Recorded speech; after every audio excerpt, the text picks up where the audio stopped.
You're watching the 10 o'clock news.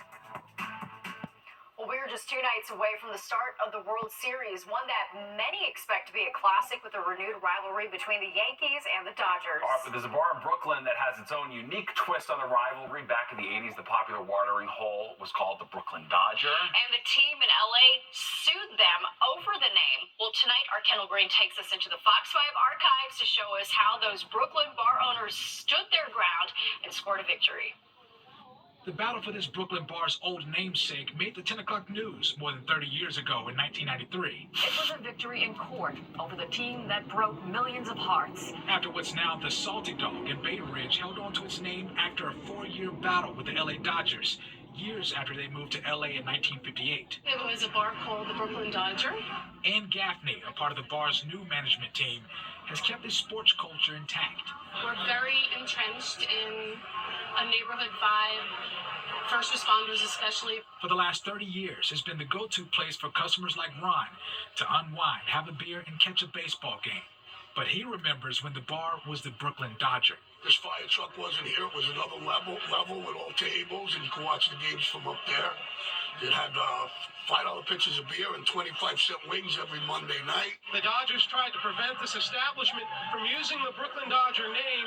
They went to court. There was a 4-year battle. Tonight, it is finally over. Though the name's changed since, the bar never lost its Cheers-like character. Everybody's from the neighborhood, and everybody knows your name. Maintaining its stance as a staple for New York sports fans. I'm a Yankee fan 100%. No doubt about it. I've been a Yankee fan since birth. We're not Dodger haters. They're just on the wrong coast, but it's okay. Now, history has ruled favorably here at this bar 30 years ago, and fans who plan to watch the World Series rooting on the Yankees say they get one more shot at those LA Dodgers during the World Series. Kendall Green, Fox 5 News. All right, well, of course, baseball is the American pastime here in the States. That's right, but in the Dominican Republic, it's also a huge part of the country's culture. At last count, there were 171 Dominican-born players in the major leagues, including Yankees star outfielder Juan Soto, by far the most by any country outside of the U.S. In Washington Heights, Dominican pride is on full display as they're rooting for Soto to lead the Yankees to another World Series title. Me siento muy orgulloso y principalmente por Soto. I feel very proud, and mainly because of Soto. I'm very happy that he has put our country on the map. That's right, so much pride. Juan Soto is trying to win his second World Series title. Well, more history for Dodgers superstar Shohei Ohtani. The Slugger's 50th home run ball just sold at auction for nearly $4.4 million. So that sets a record for the most anyone has paid for a ball in any sport. Ohtani becomes the first player in MLB history to hit 50 homers and steal 50 bases in a single season.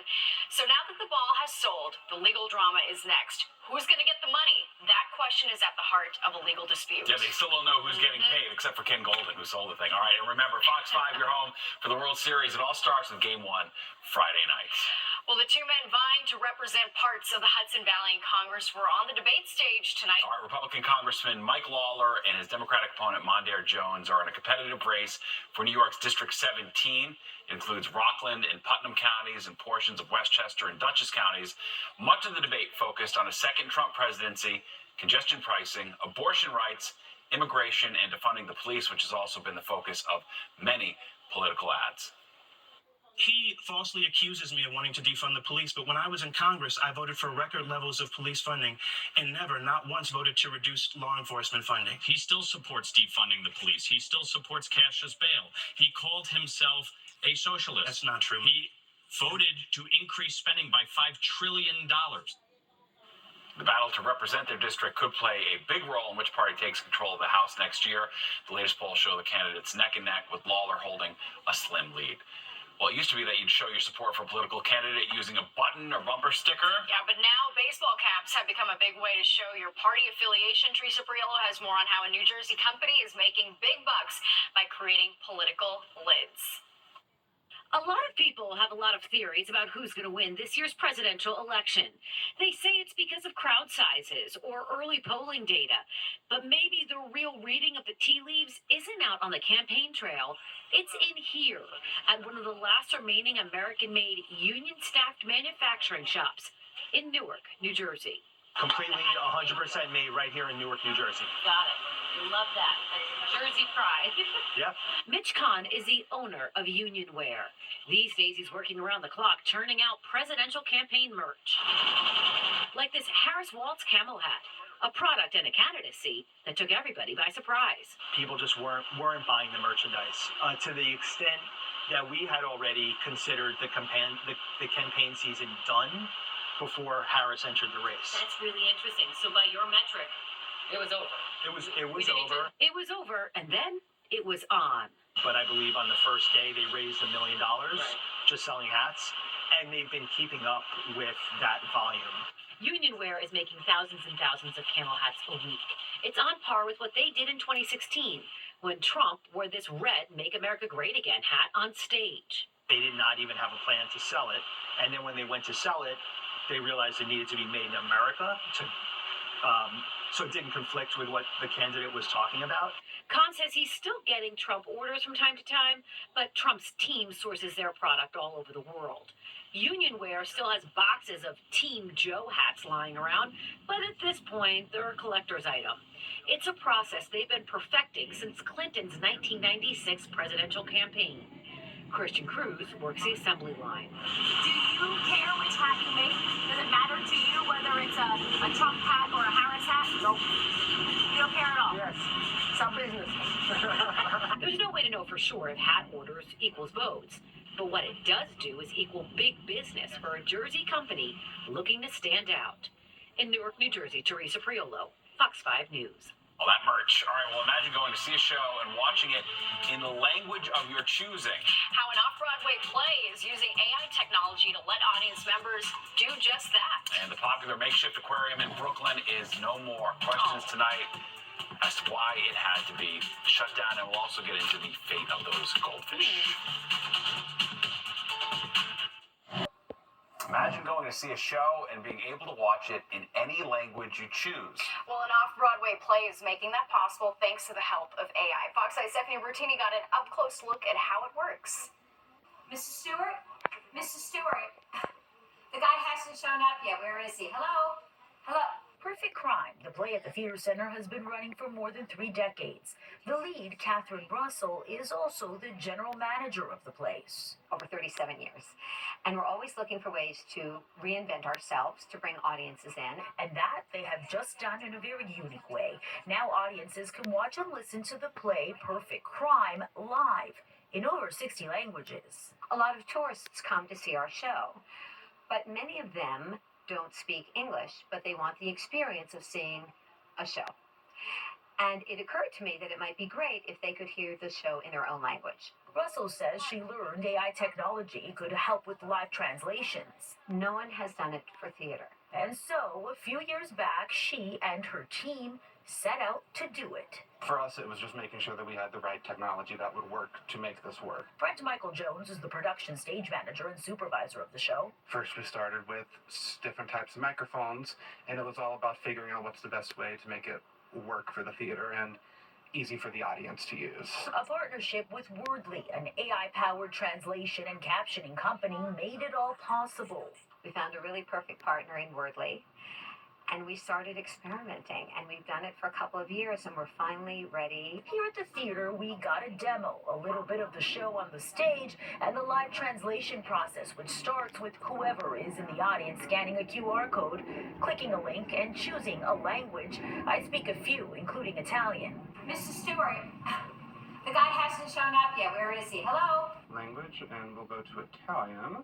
Okay, yeah, that'll Right work here. for me. The translation comes in audio and text. We had it on speaker for the demo, but at the show you would use headphones. I'm a doctor. It's a little lag, but it's very good. Accurate from what I see and hear. The Wordly chief marketing officer spoke to us on Zoom. This is the first time we have had the opportunity to work with a live theater performance, and it's been great. Great and maybe indicative of what's to come in the future to New York City's theater scene and beyond. It's huge because it provides just a fantastic opportunity to open up significantly larger markets, particularly for scenarios like off Broadway in New York, where you have visitors coming from either all around the world or even with inside the U.S., where English isn't their first language. I think this is the very first step towards really reinventing how theater is presented to people all over the world. Stephanie Bertini, Fox 5 News. Well, questions tonight in Brooklyn as the FDNY pulls the plug on a makeshift aquarium that sprung from a leaky fire hydrant. That's right, the fate of the beloved goldfish and what the community is vowing to do next. And the fight tonight to let pet owners use sick time to care for their sick animals.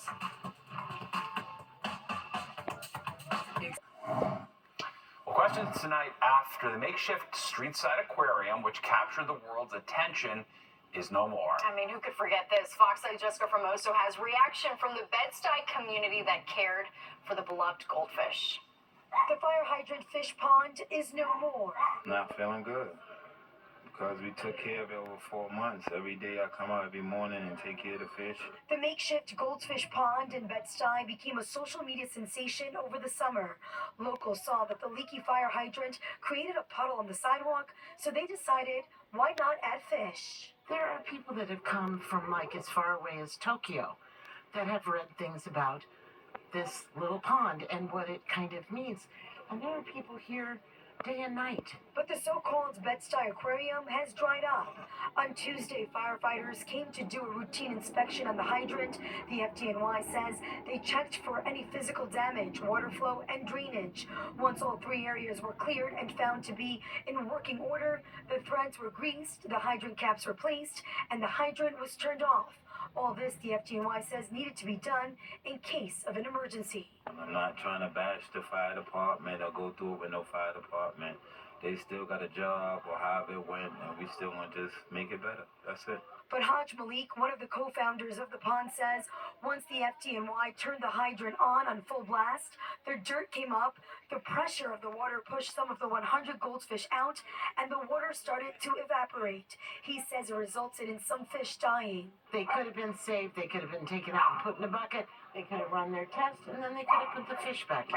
Hodge's partner turned the hydrant back on last night. He showed us these photos and says about 20 fish were still alive, but this morning the pond had no water and the remaining fish were found dead. Definitely sad that it's not here, but I think it also shows the resilience as people are still trying to continue to make this a thing. The community has once again come together, now insulating the makeshift pond and adding a filter. We're gonna waterproof it, that way we don't have to have water constantly running. Hodge says that he will be going out and buying new goldfish, and in a day or two, this pond will be bigger and better.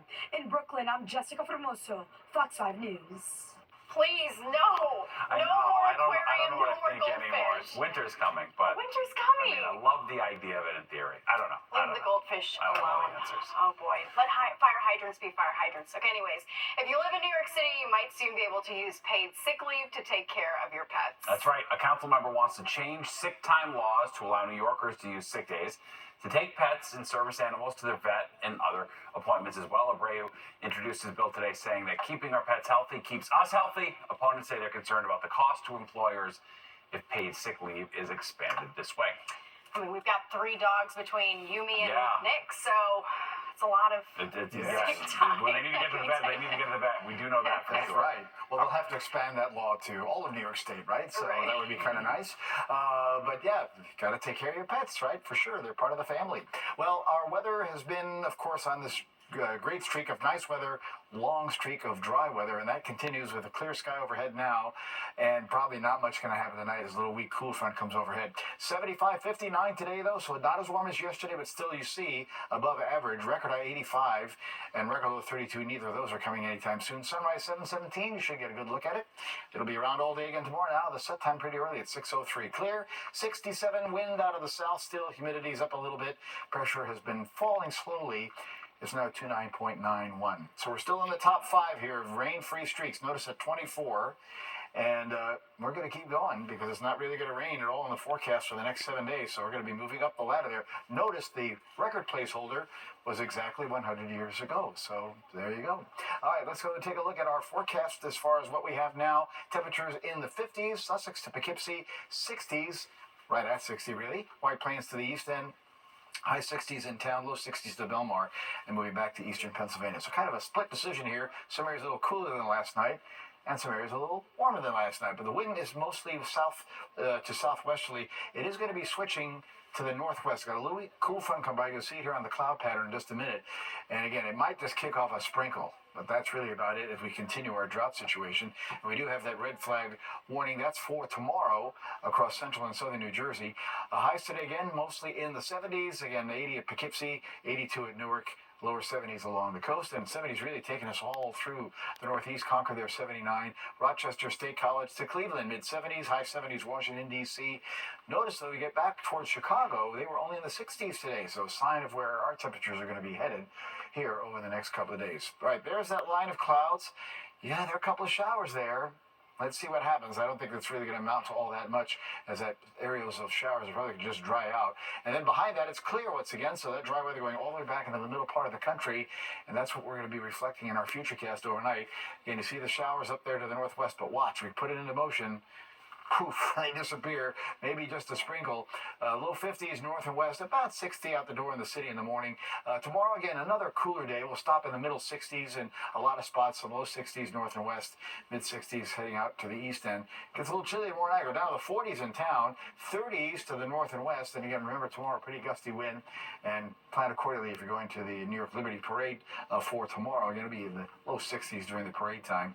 And on Friday, yeah, again, a little cooler day, mostly low and middle 60s. 58 tonight in town. We'll get to the upper 40s in some of those cooler suburbs.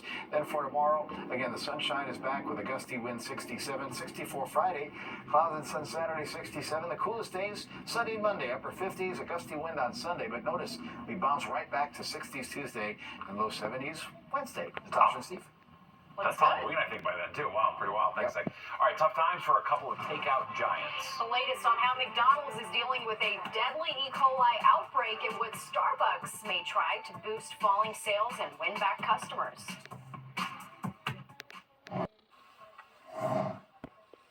McDonald's has taken its famous quarter pounder off the menu at 20% of its restaurants in the country. All right, this is the company continues to investigate the source of a deadly outbreak of E. coli, which has sickened nearly 50 people in 10 states. 10 of those had to be hospitalized, and one passed away. McDonald's says the source of the contamination, based on its investigation, could be sliced raw onions.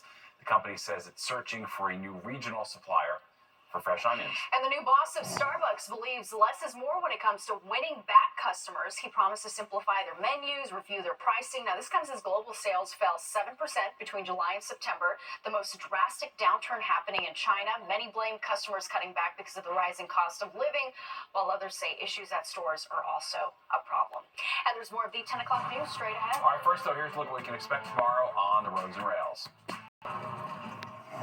Airbnb is offering an out-of-this-world experience in New Jersey. Starting today, you can book a 3-hour experience inside a Hillsborough Township home that's decorated to look just like the home in the new Beetlejuice movie. Each booking accommodates up to 6 guests who can wander to the attic if they dare, follow the glowing green light into the afterlife. 10 bookings are available now through November 4th. And don't go anywhere. Good Night New York with Crystal Young, and Ryan Christopher is next at 11. All right, that does it for us tonight. Have a great night.